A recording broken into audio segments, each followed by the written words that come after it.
gentlemen. Right, let's go pray.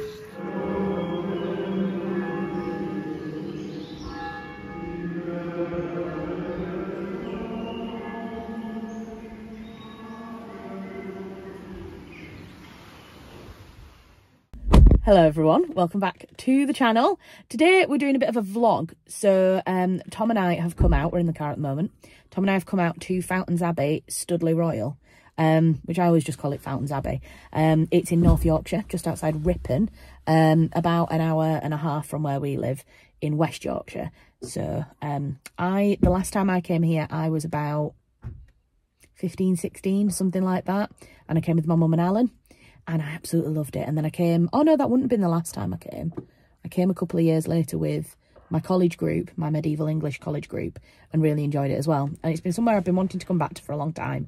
So Tom and I thought we'd come out together and have a wander around. So I need to put my boots on, and then we're going to go and maybe see if we can pick up some sandwiches in the cafe so that we can take them down into the park and go for a wander around. And I've also got a book surprise as well.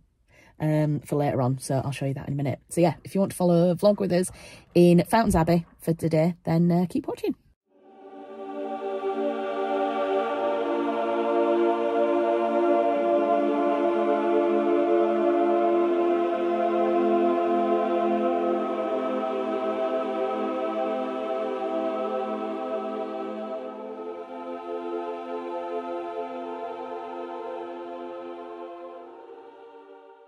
Okay, so we're here. This is Fountains Hall. So if you watched our video where we were drunkenly trying to explain what bonfire night was and the gunpowder plot, and then we watched that TV show called Gunpowder, that was filmed here. I mean, this is just the side bit. I'm just doing this here so that nobody looks at me weirdly whilst I'm talking to my camera. Tom's disappeared through there. He's going to see what's at the front. And then if you go down there, you can get round to the Abbey. So we'll go around there in a minute.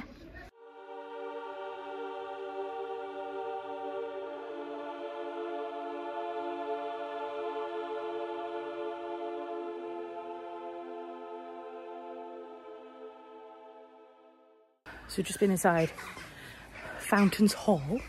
We're coming to this little hidden bit because there don't seem to be any people here. It's so busy today. There's like so many more people here than I thought there would be. And I am nowhere near confident enough to kind of vlog in public. So yeah, we've just been in and had a look at the hall. And I wanted to show you, Tom's here, I wanted to show you what I brought with me as my little bookish surprise. And it is A Death at Fountains Abbey by Antonia Hodgson. Now, you remember I talked about Antonia Hodgson in my books that I read in 2021, and this is one that is based here at Fountains Hall. So I thought I'd bring it along. Here's the back. You can pause it and have a read of the back if you want. But yeah, it's filmed at Fountains Hall. So while I'm here, I'm going to get some photographs. Haven't read this yet, so I'm excited to read it after I've been and had a look around Fountains Hall. So there you go. Right, we're going to continue having a look around. I'm going to try and get a snappy picture of this now. Tom's having a wicked time. So there we go. That is Fountains Hall. It's very pretty.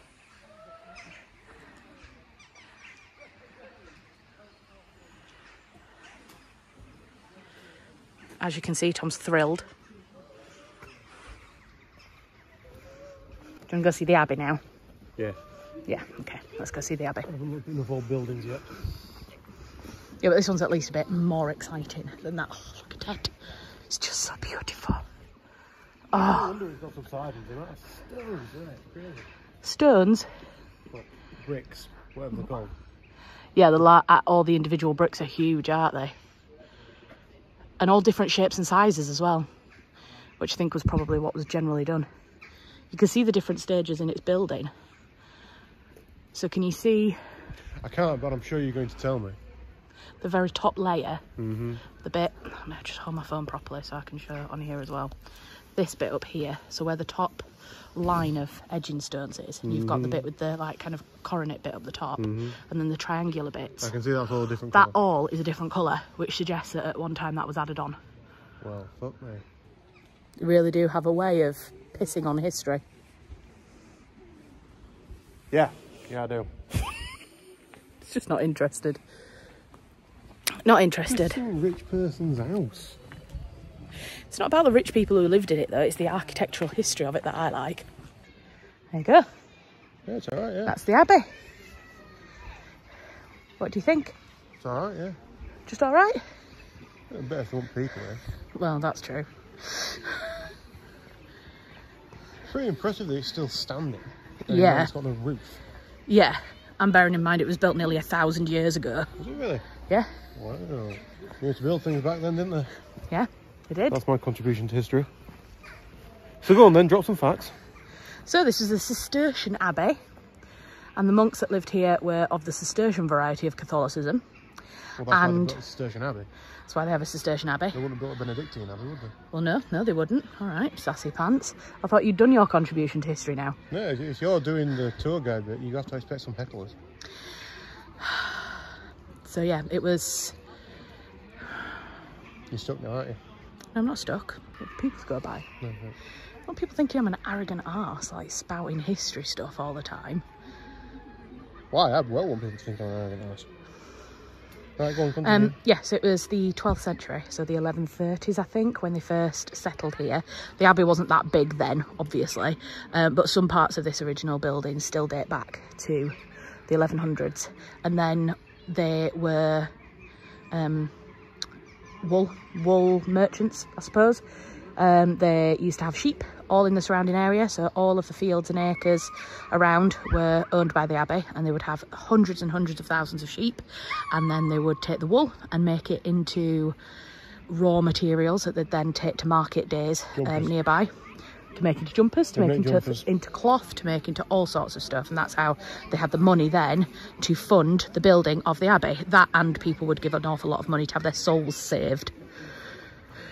Good old Catholics, sin as much as you want, but as long as you pay us to put a big roof on a church, we'll tell you that you're sin free. Right, go on then, we're going for a nosy. Yep, so we're going to go and have a look in. I'm not sure how much talking I'm going to do at camera because there is an awful lot of people around here, of which people are already looking at me. So yeah, we'll see. Fuck 'em. Here we are at the very, very front door of the abbey. You can see the ruined window.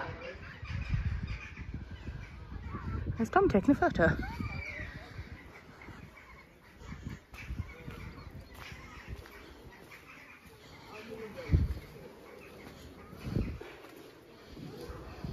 Realised that the door went through there. I'd forgotten that. It's been so long since I've been here. Yeah, that's the big room, which I was just saying to Tom, I think it was either the dormitory or the refectory or something like that. I need to look at the map. I can't remember. It's been like 15 years since last time I was here, but look at this. Oh, look at that down there. It's easy to see why so many people were absolutely awed in the 12th and 13th centuries by buildings of this size, because there was just nothing like this in society other than at church. And so if you've got the Catholic priest telling you that this is all for the grace of God, and then you come in and you see the height of the buildings that seem to almost stand without reason. Obviously loads of people didn't understand engineering and building engineering back then. You could understand why I'm getting pissed off with Thomas for being sassy. Yeah, you can understand why people were awed into believing in God. If I was to describe this building, I would use the word profound. I'm not bringing Tom next time. If anybody's watching this video, would you like to come and look at a heritage building with me next time instead of Tom? Because I'm not inviting him next time. Next time I'm going to take somebody who appreciates history. I appreciate history. What part of you appreciates history? All parts. You like boats? I like birds. To be fair... what? That's got a hell of a wheel on it as well. It leans inwards. Probably will do after so long, won't it? I'm guessing it hasn't got the roof to support it. I'm surprised they haven't put any, like, stabilisers in between it, have they? I guess at some point soon they'll have to brace it. Yeah. Yeah, this wall here is kind of slightly leaning into that direction. And the reason is because originally, if you can see... So up here you can see there that little square, it's focusing on my hand, but you can see that square up there. That is where a beam would have been originally, and the beams would have obviously have supported the weight of the roof. You can see another one up there, another beam hole. And so without those in, the walls have got nothing to kind of brace themselves back against each other. So they're very slowly bending in. Tom says you can see it, but I don't think you'll be able to see it on this camera. Maybe if I pull it out like that. But then it's fisheye lens, so you can't really see it anyway. But yeah, they'll probably have to support it at some point with some metal beams, or maybe they might put wood back into it. You never know. We shall see.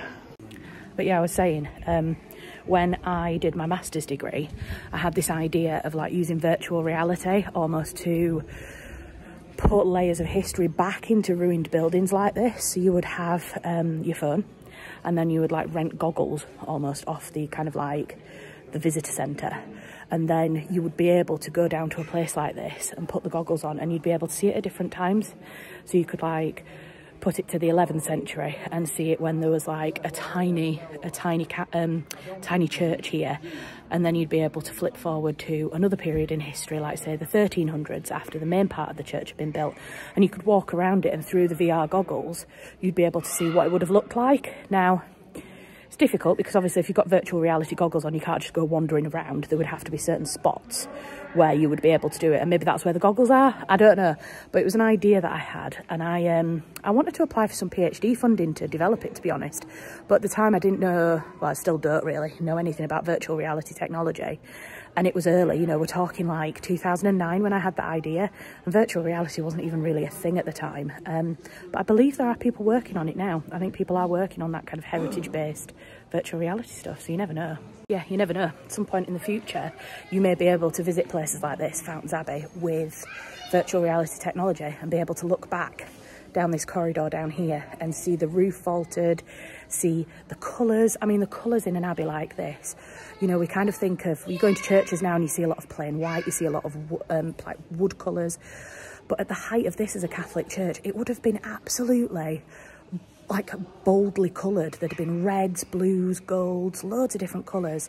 It had been very decadent. The kind of whitewashed church walls that we see now all came after the Reformation, when a lot of the old paintings were painted over because they were seen as gaudy and too decadent.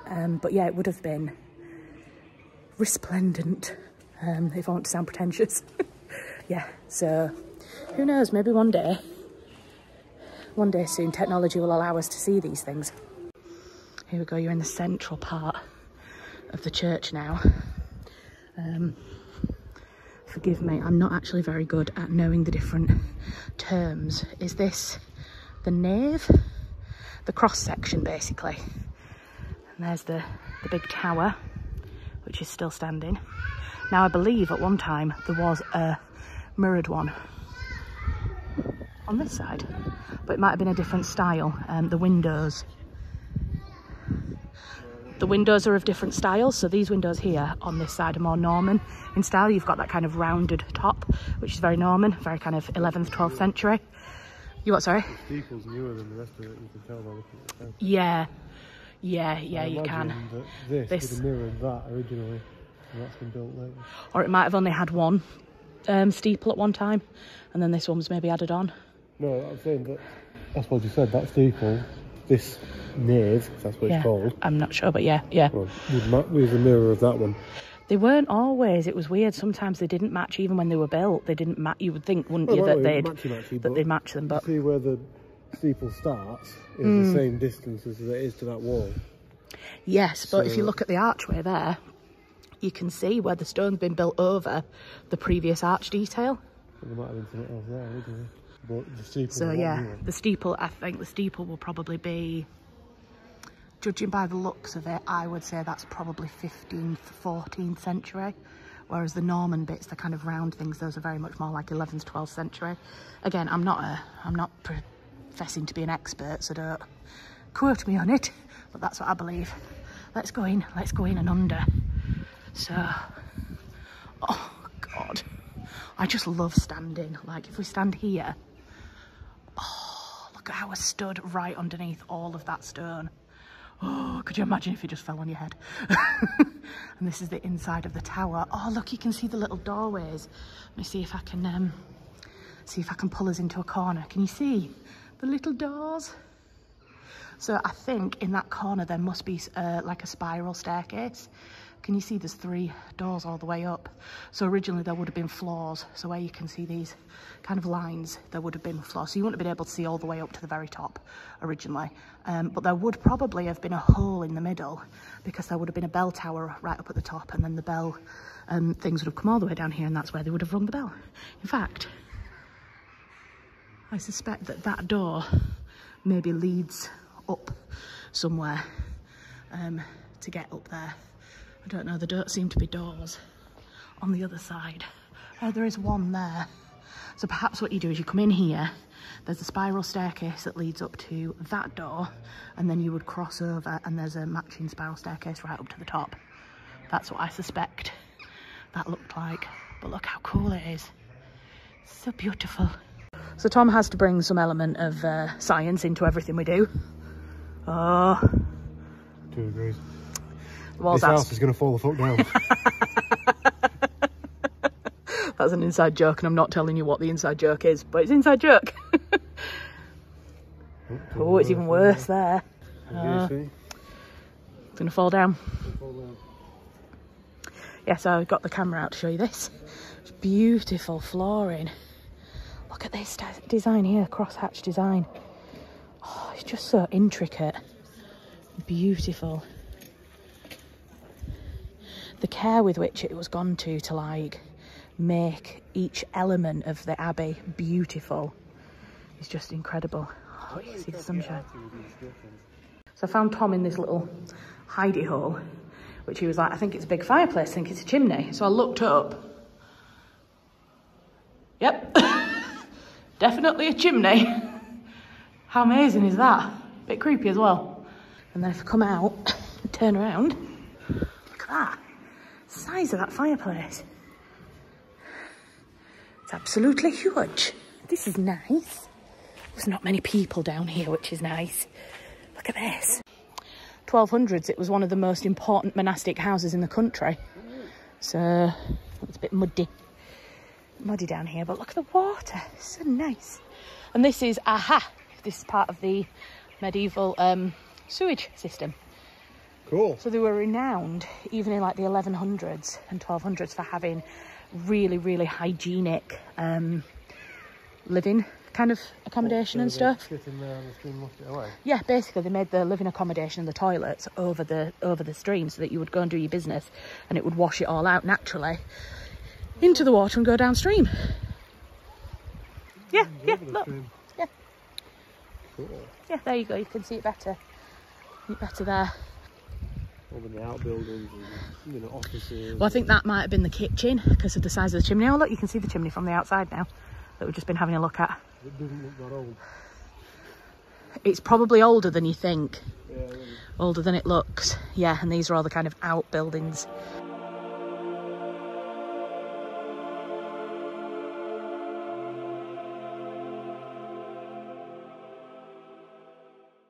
Down at the end of this amazing room now. The size of it. It's just incredible. And you can also hear, well, you probably can't hear, because all you can probably hear is people talking, because it's quite an echoey room, but there's just the lovely sound of water now. Just because obviously we're in that bit that I've just shown you, where the river was running underneath. We're in the building now that was above that. It's just so, well, it would be peaceful. I can imagine it was peaceful at one time. Not so much anymore. Oh yeah.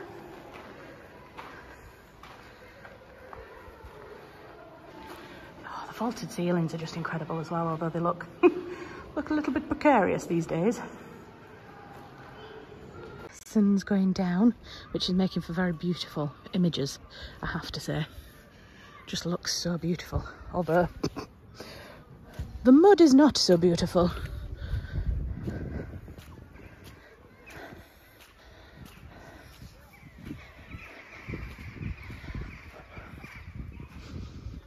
Birds.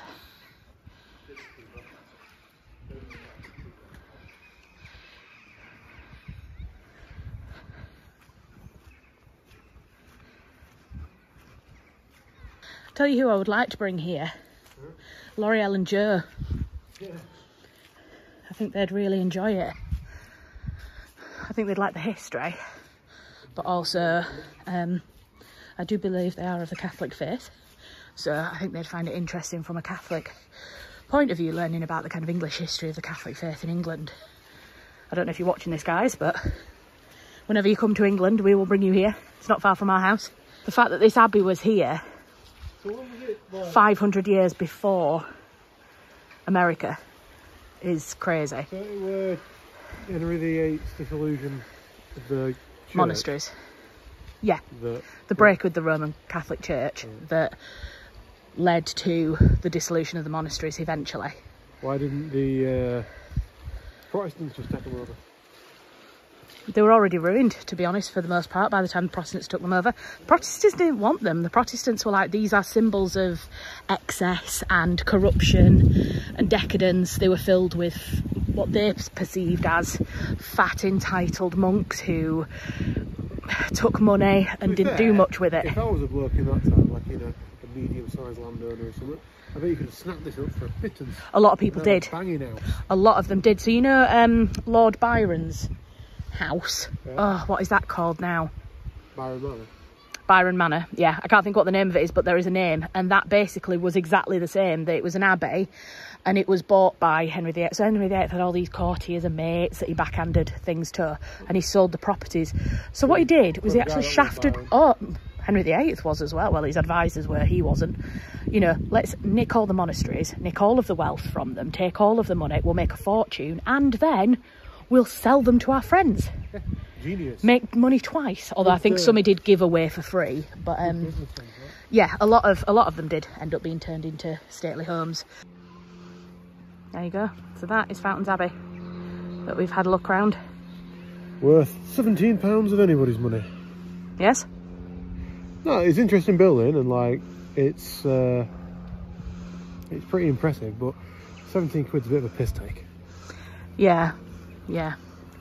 A few little plaques telling you what things are on this. Yeah, we've just been saying that there aren't any interpretation panels anywhere, which they do have at English Heritage Properties. I'm going to turn around so you've got something pretty in the background while I'm on. Yeah, there's no interpretation panels anywhere. So there's a building behind us that me and Tom were just looking at, thinking like, what was that? In kind of like the history of the building. And there's nothing. And being cynical, we're both like, oh, is it because they want you to buy the guidebook or they want you to do the audio tour or whatever? But even if that's true and we're not just being cynical, it's another thing that you've got to spend money on to be here. And I'm very much of the view that heritage should be for everyone to be able to look at, whether you have a high income or a low income. And it's just felt very, it's felt quite elitist here today, very much like you can only come in if you can afford to come in type thing. To give everyone some context, today's cost us a little over £60. Yeah, it's cost us £60 to come here already. And we've done literally tickets to get in. And a sausage roll and a sandwich. Yeah, we didn't have a meal. I had a sandwich, which it was a nice sandwich, but to be honest, I could make it at home. It was literally 2 pieces of white bread, some tuna mayo and some cucumber sliced up in it. It wasn't anything special. You know, I think there's ways to do it that are cheaper in terms of like bring your own packed lunch with you from home, but you still have to pay the money to get into the actual grounds. And for a family of 4, it was £46 or something like that. I mean, I was just saying to Tom over lunch when we were having food, for some families, that's their weekly food bill. It's more than some people's weekly food bill. Yeah, and it frustrates me, and it's something that I'm not really going to hide my frustration about, because this is one of the problems with heritage. You know, you're not going to like bring in new audiences if you're gatekeeping the actual gate to get in through the front door. So yeah, try harder, do better, National Trust, to be honest. Right, so I'm going to have to stand slightly corrected. We have found an interpretation panel here, and there is a little cafe here, which I suspect in the summer is probably open. So I think a lot of things are limited because it's the winter season. But yeah, I'm going to stand slightly corrected on my harsh criticism, but not of the price, but of what's available, because obviously it's closed winter season, and I didn't really think about that. But this is the only interpretation panel we found, and it says, this medieval mill was one of only a few buildings to survive Henry VIII's dissolution of the monasteries. We think it might have survived because it was able to generate income of its own. So it was a mill that you... Oh God, what's Tom doing?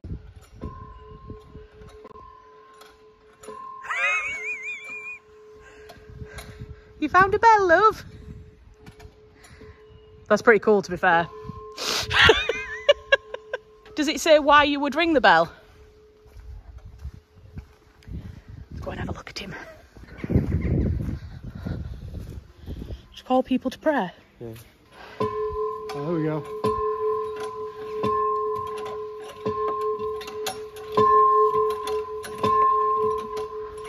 Nailed it. Got the rhythm then. Right, let's go pray.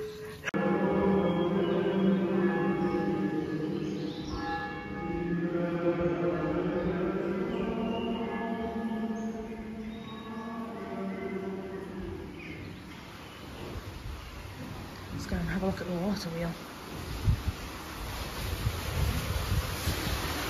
Cool, look at this.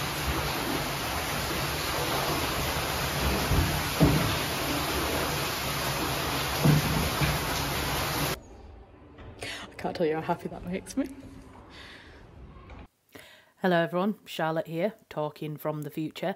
I feel like I should add some context here because I was actually filming a whole clip to go in before this, but for some reason either it hasn't recorded or I didn't actually press record when I thought I had.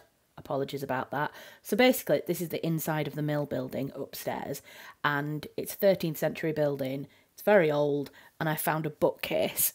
So of course I was absolutely thrilled, so excited, and I asked Tom to hold the phone and to film me getting my book out of my pocket and putting it on the bookcase and looking very excited. And I thought I had all that footage to show you. Turns out I didn't. This is the only clip that has survived, is me kind of saying that I'm super excited. So I'm sorry about that, but I felt like I should keep this clip in because I put this clip on my stories on Instagram as like a teaser as to what was coming, and then I don't actually have the original clip. So I'm very sorry about that, but that's an explanation for why this random clip of me looking very excited at a book on a bookshelf. So there you go. Right, so when we were in the cafe, I bought a little tin of white wine, sparkling white wine. And now we're halfway up back to the car. I've climbed up a massive hill, huge hill, like a mountain. And we need to share some wine. So we're going to share a little tin of wine. And there's people looking at me, so I'm going to go. Extra on the can. I think it's supposed to be fizzy as well.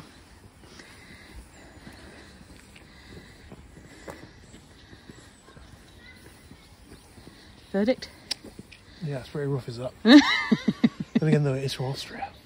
No offence if you're Austrian. Yeah, Wine of Austria 2020. In a can. Brought to you by Canned Wine Vintage. That's good. Yeah. Oh, I don't know. It's quite nice, actually. You need to work on your taste buds if you think that's alright. It's really horrible.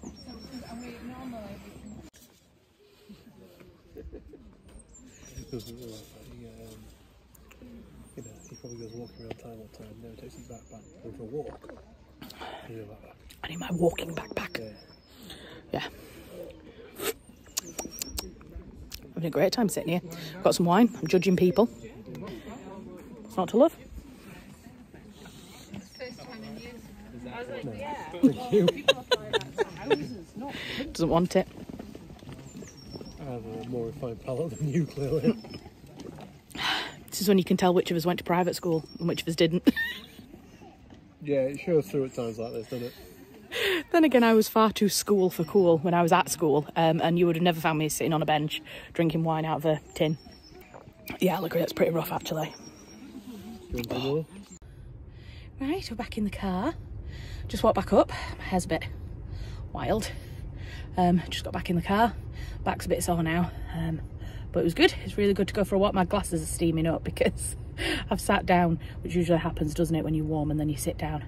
We're going to go and see if we can find ourselves a little pub. Oh, look at that sunset.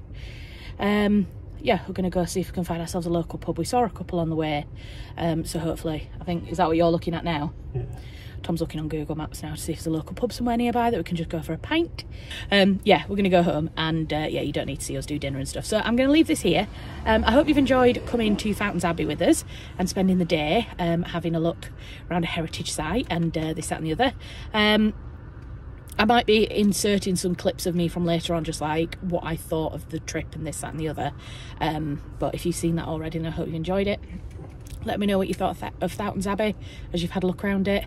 And let's engage in a conversation about heritage and what heritage should look like for people, because, you know, I'm really interested and passionate about talking about that for future people. So yes, let's have a chat about it. But for now, I'm going to leave it here.